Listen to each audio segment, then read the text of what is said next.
Hey everyone, and welcome back. My name is Dana Mantilia, and our guest today is Burton Kelso. Hello, Burton. How are you? I'm doing good, Dana. How are you? Good. Welcome back. It's always good to see you.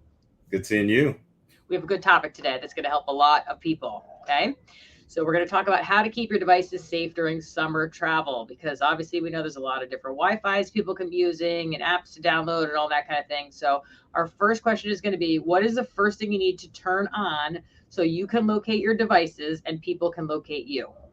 Well, you need to turn on Find My Device because it works two ways. Number one, if you lose your smart device like your Android or your iPhone, you can definitely go to another device and locate where it is. Or you can use your Apple Watch or your Samsung Watch and it will notify you if you left your device behind. But if you're on a family outing and someone needs to locate you or you've got young kids, you can give them their own smart device and then use my Find My Device to locate your kiddos. Another thing you can do that we didn't talk about, Dana, is that you can use the whole AirTag thing because people. Well, I know that kind of sounds funny because it's like we talked earlier about AirTags tracking people, but for nefarious purposes. But you can actually slap an AirTag on your kiddo or on your luggage because AirTags do use GPS location services and Apple's network. Same thing with Samsung Smart Tag. So if you need to locate somebody, like a child or even a teen, you can definitely put a smart tag or air tag on them, and you can use your device to locate them as well.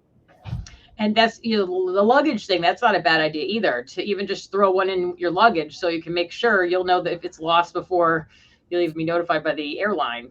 Right. You'll know Right. if you're in Connecticut, but your luggage is in New Jersey. You'll know it before the airline knows it. So Yep. that, yeah, it is a good idea. Yeah. It's such a hot mess now at the airport, so that would definitely come in handy. Oh, definitely. hmm All right, so that's good. So now this is a question I think a lot of people are wondering. When they get to the hotel, and now the hotels all have apps, and should you put that app on your phone? Definitely, because your key card can be stolen. People can take it off of you.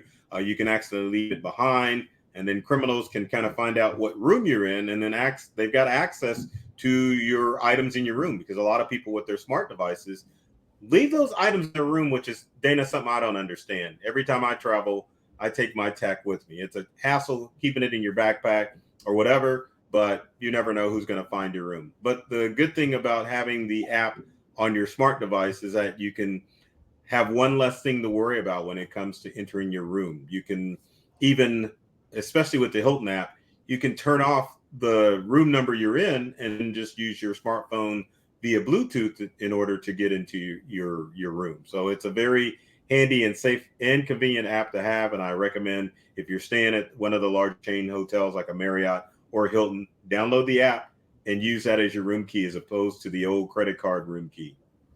That's a good point. I never thought about it for the door. But one thing is that is there anything bad that can happen while you have that app on there?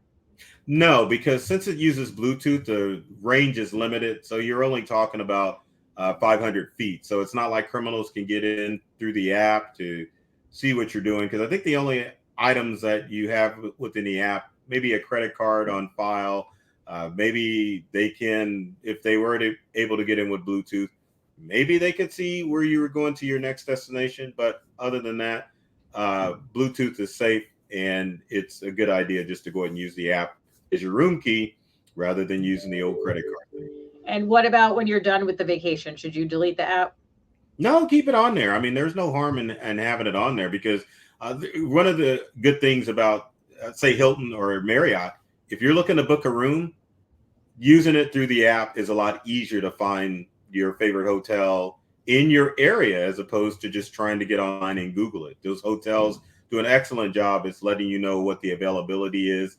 And I always book through my Hilton app or through my Marriott app because it just is more convenient to find hotels near the area that I'm staying in. If you're responsible for your organization's compliance, you know precisely how vulnerable companies are to daily cyber attacks like password theft, phishing, spoofing, and ransomware. Traditional email and file storage solutions use outdated security protocols that are not only vulnerable to attack, but also allow the platforms that house them to access your data. Prevail Drive is a cloud-based file sharing and storage service that protects your files with end-to-end encryption for guaranteed privacy. It also lets you send encrypted emails using your current email address and application from desktop or mobile. Easy to set up and user-friendly while providing the highest level of security, Prevail is trusted by the top defense companies in the U.S. and it's winner of PC Magazine's Editor's Choice Award for Best Encrypted Email and File Storage Solution. Download Prevail to get 20 gigabytes of free storage for life. Secure your digital future today. Okay. I always thought they were collecting information. I get nervous about some of those apps, but well, come on, they're collecting information. That's a given. I know privacy out there once again. Yeah, but you just have to pray that, say, Marriott or Hilton or whoever the large chain is doesn't get compromised, or the third-party company controlling that doesn't get compromised, so that your information isn't out there. So with that said, just limit the amount of information that you give these chains, so that way, if there's a breach, they're not going to get that much data from you. Marriott's already had a few, so. Oh yeah. Maybe now that they've been hurt a couple of times, maybe they really fixed it, so that's not going to happen again, right? Oh, come on now. You know better. I know. All right, so this is right along those lines. So how do you keep your payments safe when traveling? The best thing to do when you're traveling is to use Apple Pay or Samsung Pay. Both use encryption when you tap at the point of sale system with your phone, or if you have a credit card that's got the ability to tap and pay, use that instead. I know a lot of people are leery about uploading their credit cards to their smartphone. So at the very least, don't use if you have to use the chip reader, you definitely don't want to swipe, or really can't swipe anymore. But if you can, tap when pay, and just stick with merchants that allow you to tap with pay. Because the thing you want to avoid, especially in retail outlets and at the gas pump and at the ATM, are credit card skimmers. And criminals are still using those. And if you don't know, credit card skimmers will scan all your credit card information once you insert it into the skimmer, which looks like a normal credit card mechanism. So always tap to pay, and that'll ensure that you are staying safe from all of the cyber crooks out there, or as Dana always calls them, Mr. Creepy. Yeah. Am I right? Yeah, definitely. Yeah, that's a very good point about the tap versus the scanning thing or whatever, because you're right, those skimmers, and that's a way to avoid that, because I don't think they can work with they have to actually be able to see the chip reader. Right. And I think for the most part, we're almost in a cashless society. So ATMs are almost obsolete, I mean, you can use them, but at the same time, people aren't using them as much as they did, because a lot of merchants, especially with COVID, they're gone to cashless. You're paying with your card everywhere you go. So if all possible, tap, don't insert, and make sure that you're keeping safe from Mr. Creepy. There's lots of Mr. Creepies out there, right? Yeah, there is. All right, what should you do if you use Wi-Fi when traveling? Go to the library, because that's that's not Hacker Central. And think about it.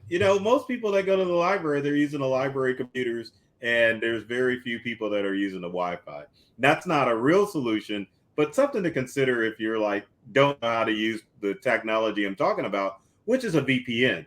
So VPN stands for Virtual Private Network, and it's basically software that you install on your computer or your devices that creates a tunnel where hackers and Mr. Creepy can't see what you're doing when you're surfing the web. So if you have to check that bank statement with your computer, or you have to log on and check email, always enable a VPN in order to keep your information safe and secure. At the very least, what you should do is use your smartphone to do all of those personal and private transactions, because your cellular connection is safe and secure, and criminals would have to break into the cellular network in order to get access to your data. So either a VPN, use your phone, or you can turn your phone into a hotspot and connect your computer to your hotspot and use your cellular connection to connect to the internet. That's very good advice, because I think everybody's that used to just, oh, with just free Wi-Fi, they go to the airport, again, the airport, right? Right. Everybody's in there on that, and that's not good. So, and Dana, the thing you have to worry about with the airport is that, do you know if that free Wi-Fi is actually the airport's official Wi-Fi? Because I mean, most airports that I go to, they don't have signs posted to say, well, this is the only Wi-Fi you want to use. You just see a bunch, you click on one that's free, and then you're surfing. But you could be on Mr. Creepy's network and giving out valuable information. So yeah, and just so people know, so what somebody does is, a bad guy, a Mr. Creepy guy, will set up a fake, free Wi-Fi, and you think you're clicking on the airport Wi-Fi, and you're not. You're clicking onto the bad guy's Wi-Fi, and then he can then see everything that you're typing away there. So that's right. That is right. Well, this is very, very helpful information. Lots of people traveling and lots of questions, as we're traveling now with technology differently than we did even 5 years ago, right? So this was very helpful. So thank you. No problem. My pleasure. We both, or all of us in cybersecurity, all have to do our job to make sure that Mr. Creepy is instilling data. Because I mean, it's a 24/7 job for them. They're always looking to get your information. That's right. And they only have to be successful one time. That's right. Protect ourselves all the time. Yep. All right. Well, thank you very much for your time. We'll have you back on for sure, Burton. And thank you everybody for watching. And we'll see you on the next episode. Until then, bye-bye.